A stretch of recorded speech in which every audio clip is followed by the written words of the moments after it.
Večeras u našem programu donosimo poseban razgovor sa američkim ortodoksnim rabinom i međunarodno priznatim učenjakom Rabinom Jaakovom Shapirom. Decenijama otvoreno osporava jednu od najkontroverznijih ideja savremene politike tvrdnje da Izrael predstavlja nacionalnu domovinu svih Jevreja u svijetu.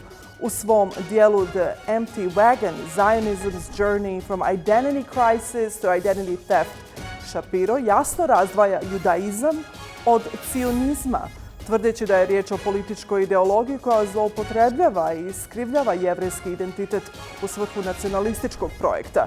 Ko je zapravo Rabin Shapiro i zašto njegov glas odjekuje daleko izvan granica jevrejske zajednice? Ostanite uz nas, ja sam Ika Ferrer-Goteć.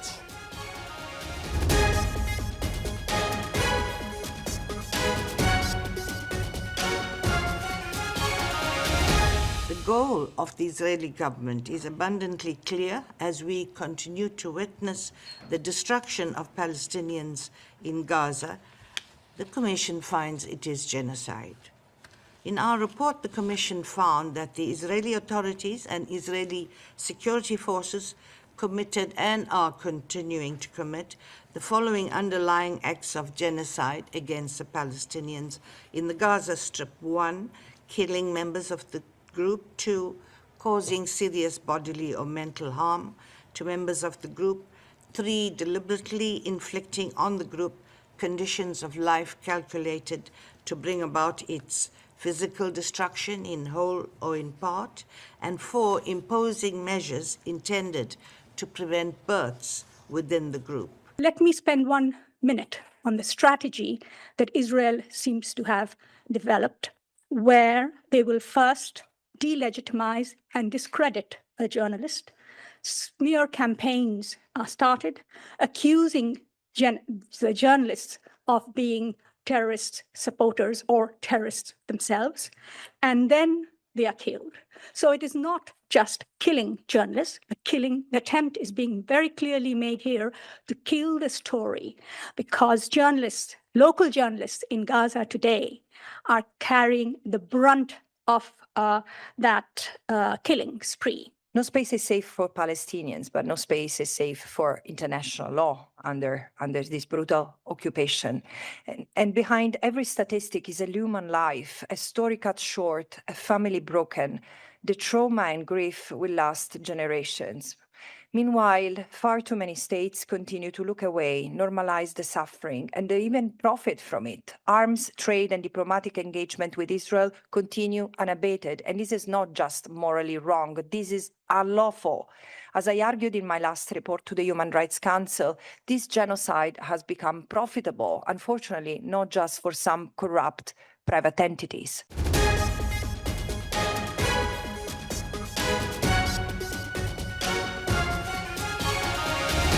U Gazi vlada 5. stepen gladi. Što znači proglašenje gladi? Kakva je trenutna situacija? Zašto Izrael u potpunosti negira ove navode? Te što traže međunarodne organizacije i vlade? Slušamo i gledamo u nastavku.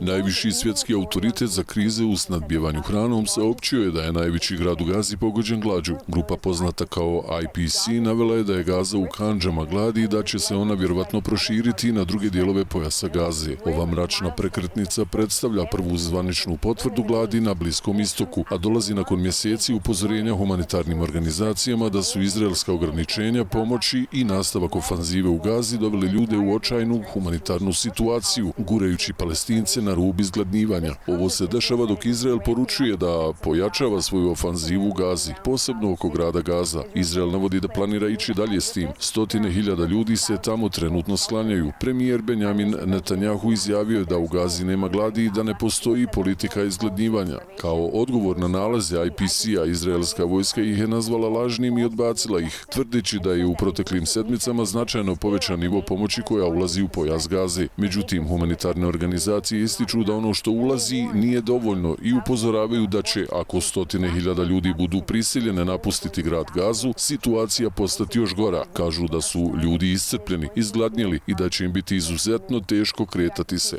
IPC upozorava da se situacija očekuje pogoršati i naglašava da je hitno potreban prekid vatre kao i nesmetan, neograničen pristup pomoći u Gazi.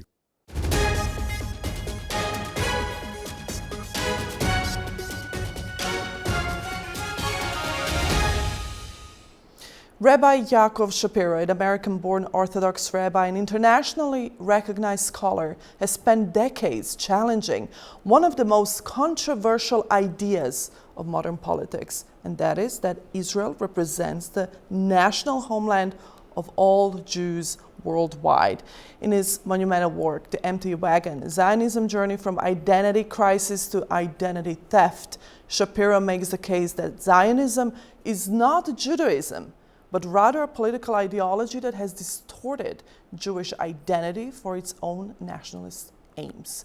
For Shapiro, being Jewish is a matter of faith and religious life, not nationality.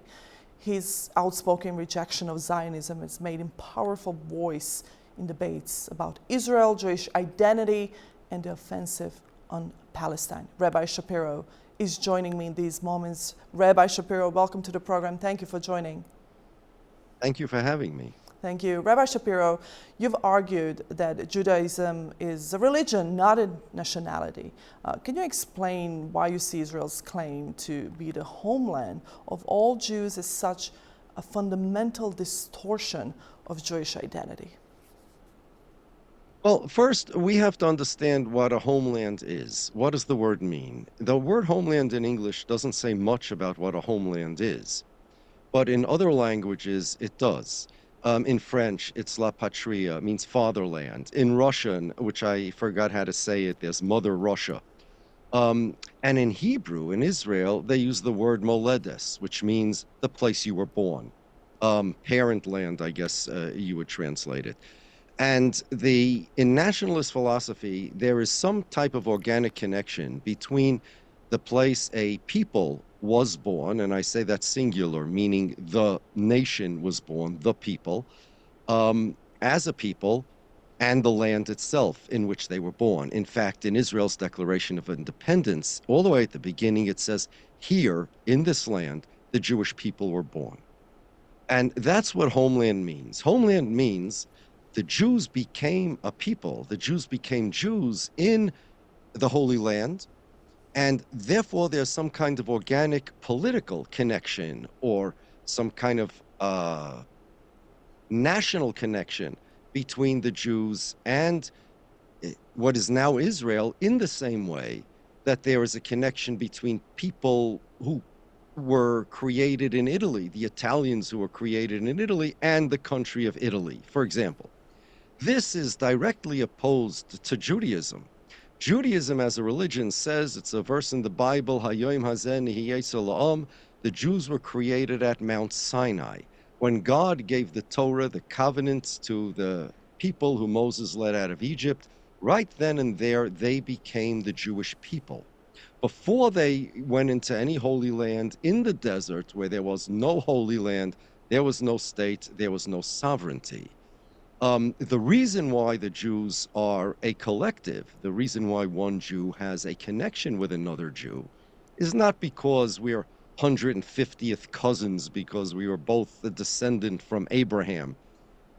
It's because we both got the Torah. And the Torah connected the Jews to God. It's a job description. It's a covenant between the people and God. There are 613 commandments we have to fulfill. And all the people who have to fulfill them, there was a bond created between them as well. That is the only connection between one Jew and another. If God would not have given the Torah to the Jews, we would not be the Jews. Had God given the Torah to another group of people, they would be the Jews. And Moses, who accepted the Torah, who was our greatest prophet, never stepped foot in the Holy Land. He died at the end of the book of Deuteronomy, and the Jews only went into the Holy Land at the beginning of the book of Joshua. Yet, according to Israel, it's not a religious identity Judaism, which it really is. It is a national identity. According to Judaism, the Jews belong in the same set as, let's say, Jews, Christians, Muslims, etc. According to Zionism, Jews belong in the same set as Jews, Italian, Spanish, Mexican, et al. Over there. And therefore, the disagreement between Judaism and Zionism is not merely, okay, should Israel bomb Gaza? No, it's the very definition of what a Jew is. Zionism aimed, and this was their aim, to take the Jewish people and transform their identity from a religious identity to a national identity. The reasons they wanted to do it, that's a different question. But that's what they wanted to do. And they took every Jewish value, every Jewish concept, every Jewish symbol, and transformed them from religious symbols, values, and concepts, because that's all we have. Everything we have in Judaism has the only value it has is religious. The only value it has is its connection to God. If something doesn't involve God, it doesn't involve Judaism. The adjective Jewish has to be religious, and it has to be connected somehow to God or his covenant. Zionists changed that. They took the Holy Land. Let's talk about that. There's a plot of land which today is Israel, but not all of the Holy Land is Israel. Part of Lebanon is the Holy Land. A lot is not part of the Holy Land, but for the most part, what is today Israel was always looked at by the Jews as a holy land, like a giant synagogue, the place where it's closest to God. No political connection between the Jews and Israel, no wishes for sovereignty, but rather we would face Jerusalem when we pray, because Jerusalem is we consider it the center of the world, and it's the most holy place. Holy people went to the Holy Land to serve God. Living in what's today Israel is like living in a synagogue. If a person wants to be not so religious, being not so religious in America or England or Belgium is bad enough if you're Jewish. But being not so religious in what is today Israel is like slapping God in the face. It's like violating God's law in his own backyard. How do you, Rabbi Shapiro, how do you comment then the latest news that we've seen circle around the world that around 250 American Jews just traveled to Israel to settle in the West Bank, occupied Palestine, claiming that that's their land, that that's their promised land? How do you comment on that? How do you see that as a, well, just like you described, this is a theft. This is identity theft. Right. So the answer is that just like in, let's say, Christianity, there are Zionists there. They're the evangelicals. There are millions of them. And if you were to go to the Catholic Church or to the Pope and ask him, well, if Christianity is not Zionist, which is what the Catholics believe, how do you explain the evangelicals? And the Pope would say, hey, they're a different religion. They're Protestants. They believe things that are wrong. They believe things that are not Christian. Their version of Christianity is wrong. And if you were to tell the Pope, hey, Pope, come on, you and the evangelicals both believe that Jesus is the Messiah. You believe in the New Testament. You believe that God is a Trinity. Come on, these little disagreements, you're just trying to wash your hands of the Zionists. Isn't that true? But it would not be true. The Pope and the Catholic Church have a right, and it's true, that the evangelicals, Protestantism, evangelical Christianity, and Catholicism is, for all practical purposes, two different religions. In any case, it's two different interpretations of the religion. Therefore, the distance between the evangelicals and the Catholics is much less than the difference between the non-Zionist Jews, such as myself, and the Zionists. The Zionist religious Jews, who I have things in common with. We eat kosher food, we keep the Shabbos, just as I have things in common with the Christians. We believe in the Old Testament, we believe in God the Creator, we believe in a Messiah, even though obviously we don't believe in theirs. We believe in the Ten Commandments. We have things in common with Muslims. The conception of God is the necessary existence, first cause, and at least Al-Farabi's version of the Muslim God is almost maybe even identical to Maimonides' version. In any case, we consider the national religious people like the settlers idol worshippers, just as in the days of the Bible. So Elijah the prophet went to Jewish religious idol worshippers, Baal worshippers, and he told them, how long are you going to dance on both sides? If Hashem, that's our God, is God, go worship him. And if the Baal is God, then leave Hashem alone and go worship the Baal. But there have been throughout history and across various religions. The Muslims have the Shia and the Sunni. The Christians have the Protestants and the Catholics, and Jews have Zionists and non-Zionist Jews. The Zionist religious Jews want to, like the Baal worshippers, accept the idol worship of nationalism, that Jews are a nationality and that Israel is their national homeland, and various different aspects of the original Zionism. But they also want to keep various different rituals and part of the theology of Judaism. To us, it's a completely different religion. And even though we call them Jews, we call them Orthodox Jews, that is done in the same sense that evangelicals are called Christians and they're called religious Christians. But if you want to get down to the bottom of it, the Catholics will consider them out of the pale, and we consider the religious Zionists out of the pale. They are idol worshippers as far as we're concerned. And I just want to understand, how come an American that identifies as a part of Jewish community has more right to Palestine than the indigenous people of Palestine? That's something that's really hard to explain in a very simple language. How come an American that was born in America, that probably has origins from Poland like yourself, thinks that has more right to the land of Palestine than the Palestinians themselves who are really indigenous to the land? How to explain that? Well, if you ask me, the Jewish people as Jews have no rights to any land more than anybody else. We are a religion. But if you ask the Zionists, there are two different versions of their belief.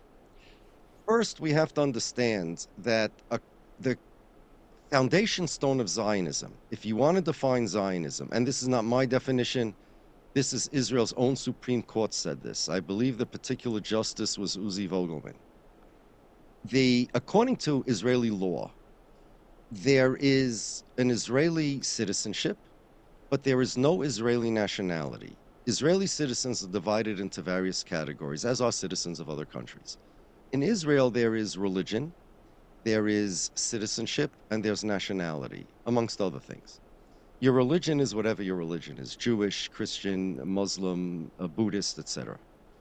Your citizenship, well, that's also pretty easy. If you're an Israeli citizen, your citizenship is Israeli. But then there's a category called nationality. In the United States of America, America is my nation, and I'm a citizen of America, right? If you're Italian, so Italy is your nationality, is Italian, and you may be an Italian citizen. If you're an Italian citizen somewhere else, you could still be an Italian citizen even though you live in another country. But in Israel, there is no such thing as an Israeli nationality. The concept does not exist. And this is key to understanding Zionism. There is no such thing as an Israeli nationality. The nationality is Jewish. If you're not Jewish, then Jewish is not your nationality. Perhaps Druze is your nationality. There are about 120, 130 Israeli nationalities. but Jewish is one of them, Israeli is not. And several times the state of Israel was sued by its own citizens. They said, we want an Israeli nationality because Israel is a nation like all other nations. Why should we only have citizenship? We have our own language, we have our own flag, we have our own culture, we have our own army, we have everything.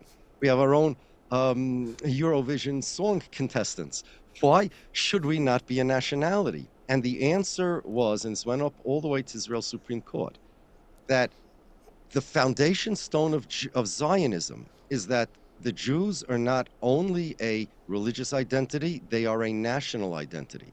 And if we were to create an Israeli nationality, that means there would be people of the Israeli nationality, but that means that they would be disconnected from the Jews outside of Israel because they're not Israeli nationality. They're Jewish. And we want them to be connected to us, so we're making a Jewish nationality. In addition, the people in Israel, the Jews, would have to choose because you can only have one nationality. Do you want to be of Jewish nationality or of the Israeli nationality? And that would fracture the nation. The court also said that the rights to self-determination to a nation means the entire nation in total, not fractions of nations.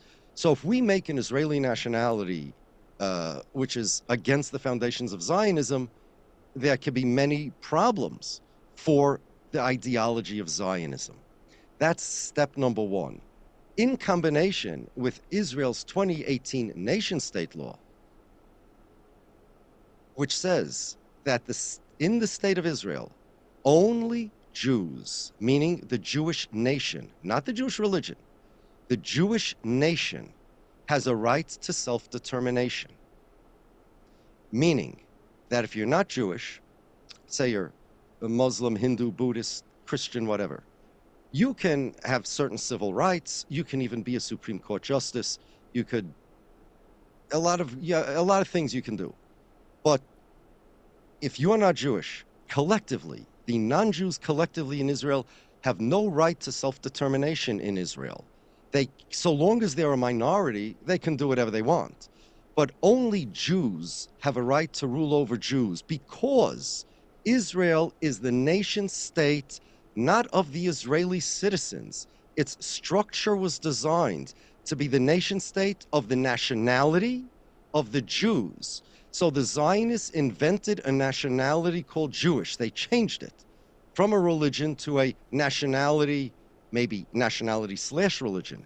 The second step was to create a country, a state of that nationality, to give, in the words of Avigdor Lieberman, this is an article he wrote in 2014 on Israel's website, Japan is to the Japanese what France is to the French, what Israel is to the Jews. Now that's Zionism. Without Zionism, France is to the French what Japan is to the Japanese, what Israel is to the Israelis.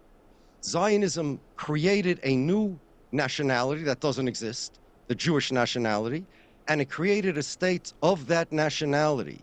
Israel is the nationality of the Jews. Israel is to the Jews in Zionist ideology what France is to the French and Japan is to the Japanese. And therefore, Benjamin Netanyahu writes in his book, it's called something like Among the Family of Nations, something like that.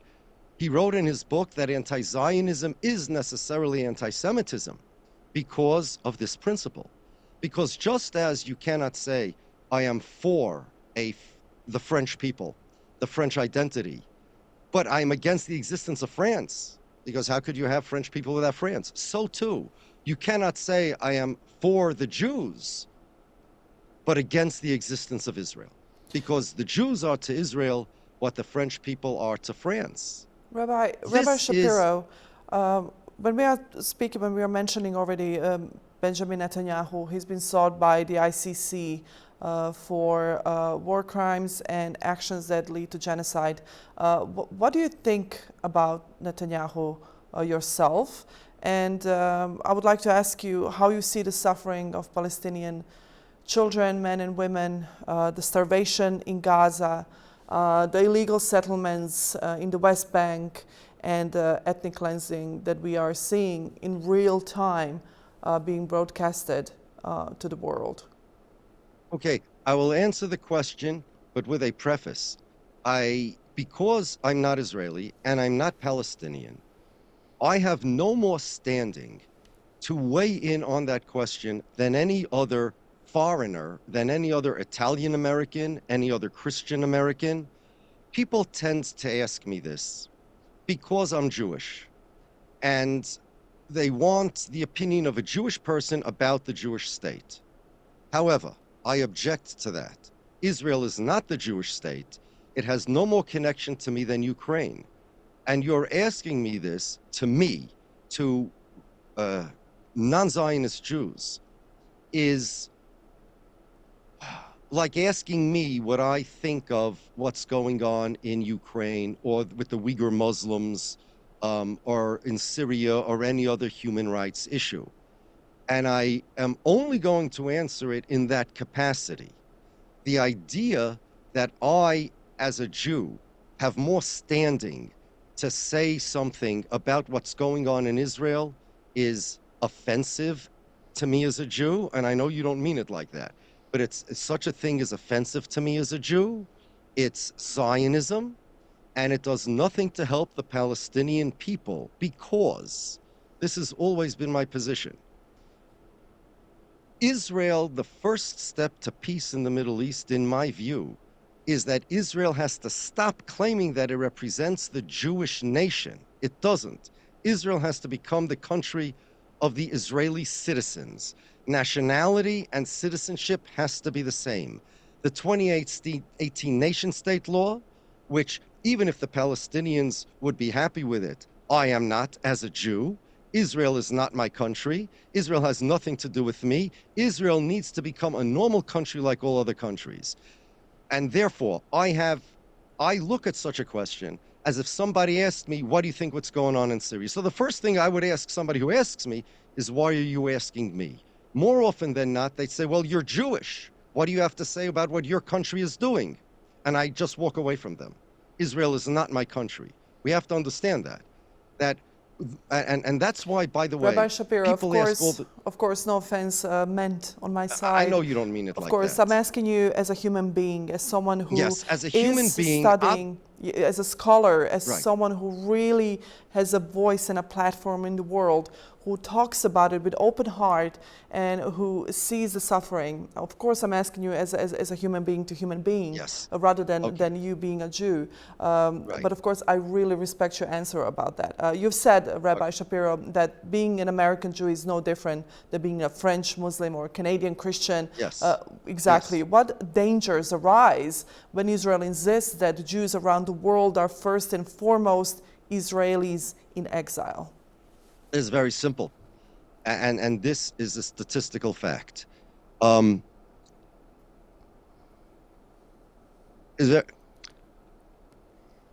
you remember during COVID, so our president, Trump, referred to COVID as the Chinese virus. And because of that, because people thought that China was responsible for COVID, there were Chinese Americans, Chinese people here in America, in a neighborhood in New York called Chinatown, where a lot of Chinese people live, getting beaten up. Now, that's criminal. You can't beat up a Chinese person because of a Chinese virus, right? But even a criminal, even a bad actor, would not beat up an Irish person because of a Chinese virus. And therefore, when America bombs Afghanistan, the Afghanis are angry at Americans, and bad actors may beat up Americans or hold random American citizens responsible for what their country does. When Japan bombs America, America may wrongfully harm or restrict or worry about Japanese who are in America because it's a war between Japan and America. When Israel bombs Gaza, now who are the Gazans angry at? They should be angry at the Israelis. But because Israel doesn't claim to be the nation of Israel, it's the this nation state of the Jews, because it claims to be the Jewish state, because it uses hijacked Jewish symbols, because Netanyahu uses words that he neither knows what they mean nor believes in them, like Amalek, people say, oh, the Jews are doing this. Worse yet, people say the Jews are doing this because of Judaism, the Promised Land, the Holy Land, or some sort of calculus similar to that. And therefore, just as bad people would beat up Chinese people because of a Chinese virus, and people would beat up Japanese if Japan bombs America, if Israel, that has nothing to do with the Jews, bombs Gaza, people will hold the Jews responsible. And bad people. How does that make you feel, Rabbi Shapiro? When you put in the same basket with Zionists, how does it make you feel when you see that happening? It makes me feel angry at the Zionists for saying that they're the Jewish state. It makes me want to do exactly what I'm doing, to follow the instructions of the wise rabbis who have always told us years ago, decades ago, generations ago, that it is the best thing you can do to tell the world that Israel does not represent the Jews, that they lie when they call themselves the Jewish state. There are Zionist Jews. Go blame Zionists if you want. Go blame people. If somebody has a policy and you don't like the policy, blame people that support the policy. You can't beat somebody up. You can't be a criminal. But I have nothing to do with them. And it wants me to go to the world and to explain to them and to scream to them. It wants me to come on your show and to tell everybody that Jews, non-Zionist Jews, have nothing to do with Israel. Not because we want to wash our hands of our people that are bombing Gaza. They are not our people. Since the first day Zionism came on the scene, we said, this is another religion. This is heretical. This is an attack on the Jewish identity. We have nothing to do with them. It's not like, people compare it to, Muslims were asked to condemn ISIS. It's not the same, because Muslims came, and when ISIS came, ISIS said, we are the religious Muslims. We are really the proper interpretation of Islam. That's what they said. Now, obviously, they're wrong. I agree with that. Zionists never claimed that they're the proper interpretation of my religion. They claimed that Jews are a nationality, an ethnicity, a race, some said. The Zionists, from the beginning, even before there was any disputes with the Palestinians, even when Zionism was a theory, an idea being spoken about by people over coffee and in shops, and what didn't even get off the ground. In 1897, or when Herzl made his first Zionist Congress, in 1896, or even before that, when Zionism became an idea, the religious Jews said, they are no longer our people. It's like Protestants. Protestants, the word comes from the word protest. They are protesting against the Catholic Church. And Zionists were the Jewish Protestants. They left us. They are not our people. And we have always said they are not our people. And I always say, this objection that we have to Zionism, people ask me, why don't all the Orthodox Jews go protesting against Israel's actions? Well, the answer is the same reason we don't protest against Russia's actions or Uganda's actions or Syria's actions, because we're not Israelis, we're not Palestinians. It has no more connection with us than any of these issues. Nobody should take, and that's what I want people to understand. Everybody is entitled to his opinion about what's going on in Gaza. I understand that perfectly. But the Jews are in a very hard spot now, because everybody comes to Jews. They come to me, say, why are the Jews in Borough Park, in Williamsburg, in Lakewood, New Jersey, why are they not protesting against Israel's actions? So I say, why aren't the Italians in Bensonhurst protesting? They can, but you're not going to have a claim against them that specifically Italians should protest. Well, of course not, because it's the Jewish state and not the Italian state. Well, I have news for you. To us, it never was the Jewish state. The Orthodox Jews they looked at Israel's claim to be the Jewish state like, you know what? There's a rabbi in America. His name is Shmuley Boteach. He has a tagline. He's a Zionist. I'm sure your people have heard of him. Yeah, absolutely. Yes, he calls himself America's rabbi. So Israel's the Jewish state, like Shmuley Boteach is America's rabbi. It's a tagline. We laugh. We don't even think about it. Israel is thought about in the minds of non-Orthodox Jews, the state of Israel, not the people. People are Jews. There are Jews in Uganda. Zelensky is no less Jewish than Netanyahu is. And there are Jews there, and Jews are our brothers. We are an ummah. We actually have that same word that the Muslims do. And the meaning is maybe identical, maybe very similar. But the Jews are an ummah. But that's a religious community who are connected to each other. But the state of Israel is no more connected to the Jews than than when that land was under the British mandate, when it was under the Ottoman Empire, when it was under the Romans, when it was under the Mamluks. We have nothing to do with that country. And we've been saying this for 150 years. Even before Israel existed, we have nothing to do with Zionism or their movement.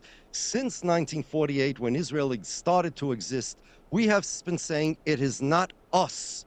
And now people come and they say, well, you have an obligation because you're Jewish to protest against the Jewish state. No, you know what I think is the best thing for the Palestinians? Everybody keeps talking about one state, two states. You know what now far be it from me to tell the Palestinians how to deal with their oppression. And far be it from me to tell the Israelis how to deal with Hamas.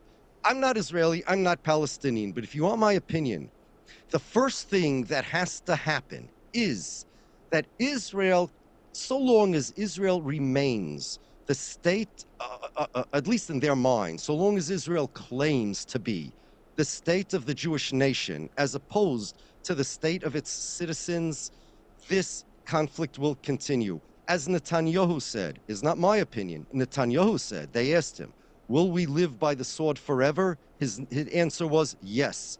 John Kerry, America, when his last speech after Obama left office, he said, Israel could be a democracy or a Jewish state. It cannot be both. And I don't even think that John Kerry understood exactly what a Jewish state means. It doesn't merely mean a state run by Jews. It means the state of the Jews. You've heard the talking point probably that Zionists say there's only one Jewish state, but 25 or 28 Arab states or Muslim states. It's not true. Because there's not a single Arab state that claims to be an Arab state in the way that Israel claims to be a Jewish one. There is not one Muslim state that is a Muslim state in the way that Israel claims to be a Jewish one, because there is not a single Muslim state that claims to be the nation state of all Muslims.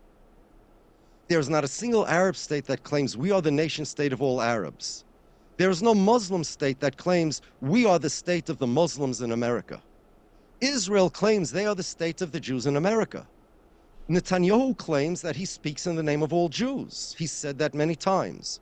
Naftali Bennett, when he was Minister of Education, later he became Prime Minister of Israel. When Barack Obama insulted Netanyahu, he called him a coward using a vulgar term. Naftali Bennett said in his Facebook that insulting Netanyahu is not merely insulting the Prime Minister of Israel, he's the Prime Minister of all the Jews. This is all a lie. And so long as Israel is a state of the Jews, it cannot be the state of its citizens, and the Palestinians will necessarily not have self-determination rights in Israel. Neither will the Christians or anybody else. Israel needs to become a normal country. Let Israel be the state of the Israelis. That's the first step. So long as that's not true, Netanyahu is right. They will live by the sword forever. How do you, Rabbi Shapiro, respond to those who argue that Israel is necessary as a refuge against anti-Semitism? I respond in three ways. Number one, right now, Israel is creating more anti-Semitism. That's number one.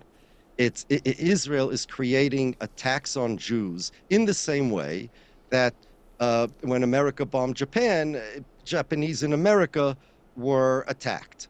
It's wrong, it's criminal. All anti-Semitism is wrong and criminal, but Israel is creating more simply by their claim to be the state of the Jews.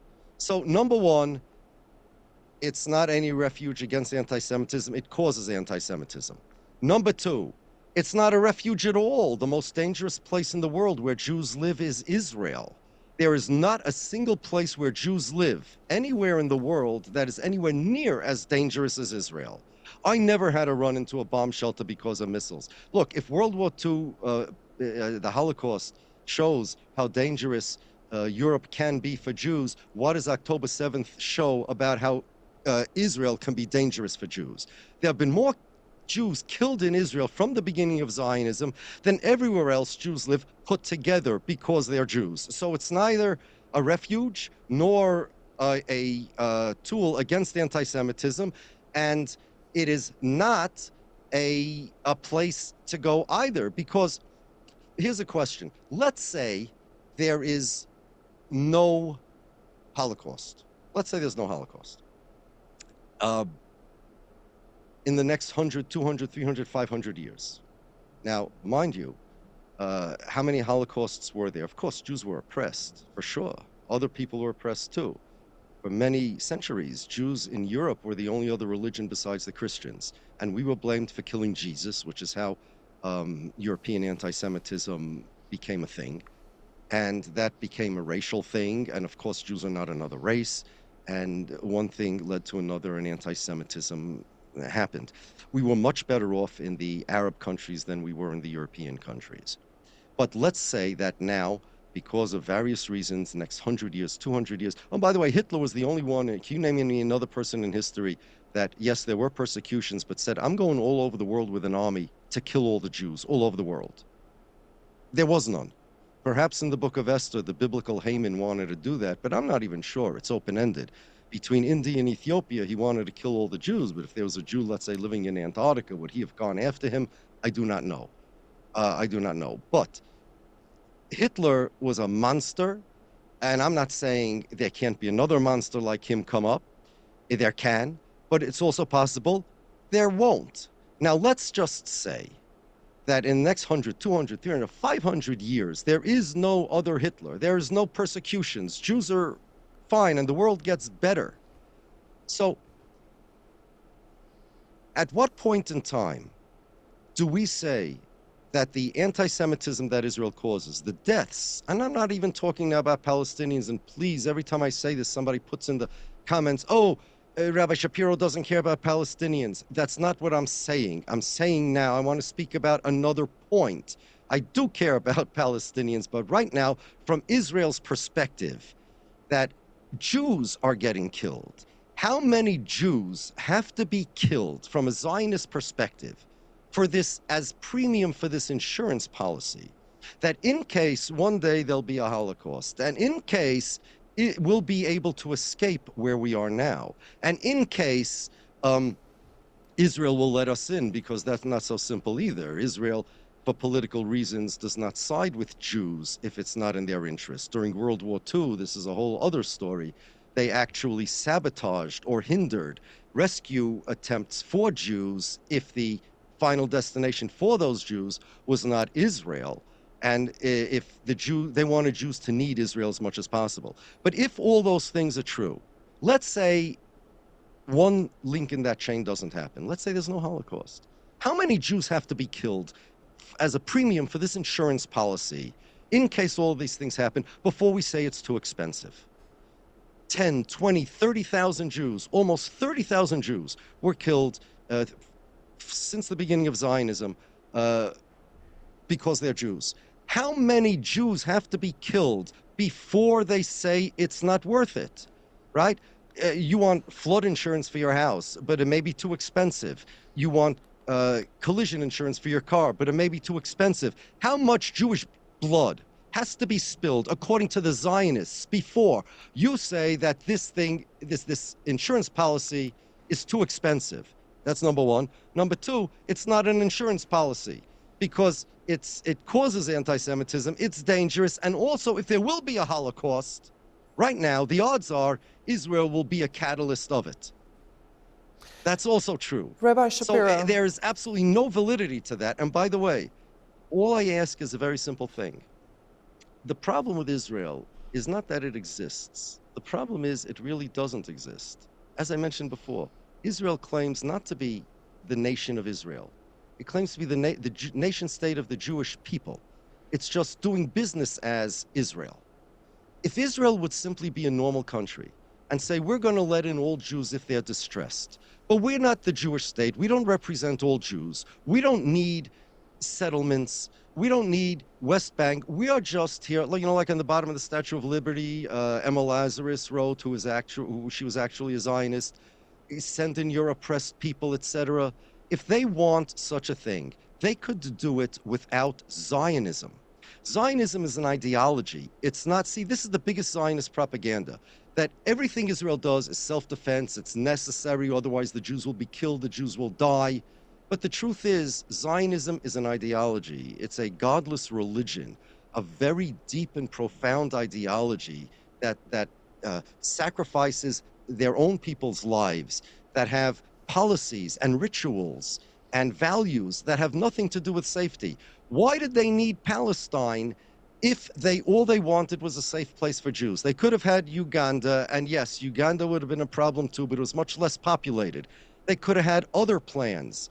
They had other plans, but they specifically wanted Palestine, not because it was safer for Jews. It was less safe for Jews. And the resistance to the Jews to the Zionists obtaining Palestine was stronger than it would have been for many of these other places. And yet they specifically wanted it. The ancient homelands, don't forget that. They invented the modern Hebrew language so Jews should speak Hebrew. Why do they have to speak Hebrew? Hebrew doesn't ensure safety. Being the nation state of all the Jews doesn't ensure safety. Claiming that you represent all the Jews doesn't ensure safety. It does just the opposite. So Israel's existence, if Israel would just be a regular democracy that had a Statue of Liberty, that said any Jews that want to come here because they're distressed are welcome to come here, that is not what exists now. It is not what exists now. There is a country with an ideology the same way the Soviet Union had communism. Israel has Zionism. It's an ideology that runs the country.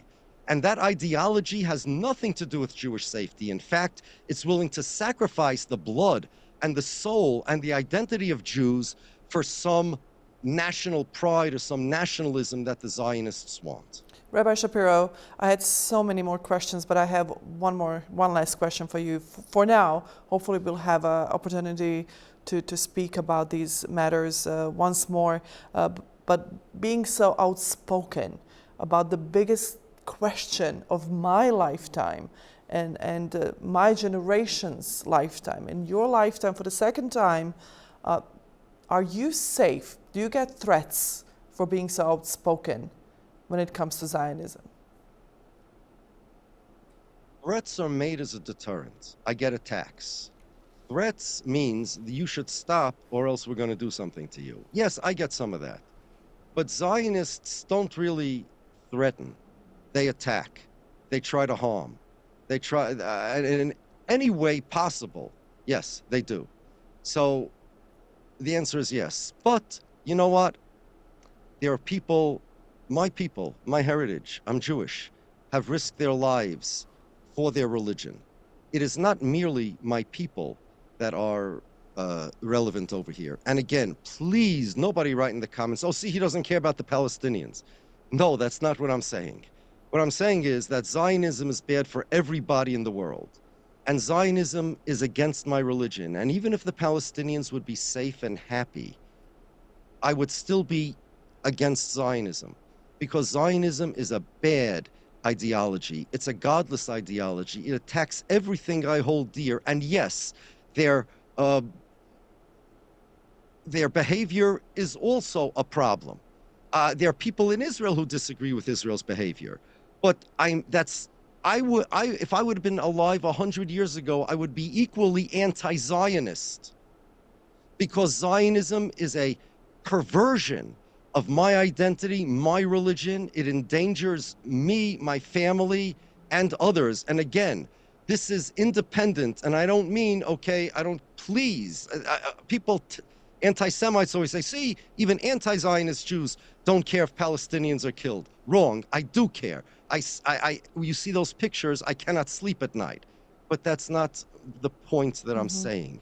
I'm saying that even if, let's say there will be a two-state solution, and let's say the Palestinians would be happy, and let's say the Palestinians would get 90% of Israel, and the Israelis would be left with 10% in the Negev, I would still be against Zionism, because Zionism is an ideology that it's a militant ideology that's against Judaism, I'm against their policies. I'm against their religion. I'm against what they think about the Jews. I'm against what their everything that has to do with Zionism. I wish that Zionism would disappear off the face of the earth for so many reasons.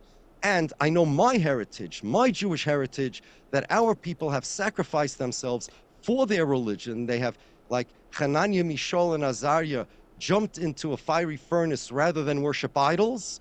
And we have sacrificed ourselves to prevent idol worship. It is worth it as a Jew, and yes, I will add, as a human being, the sacrifices that it takes in order to combat Zionism to the best of my ability. Rabbi Shapiro, thank you so much for being so open, so passionate about this very topic. Thank you for taking time out of your day to speak to us. Much respect to you, and I'm hoping that we'll have the opportunity to speak again. Thank you so much. Thank you.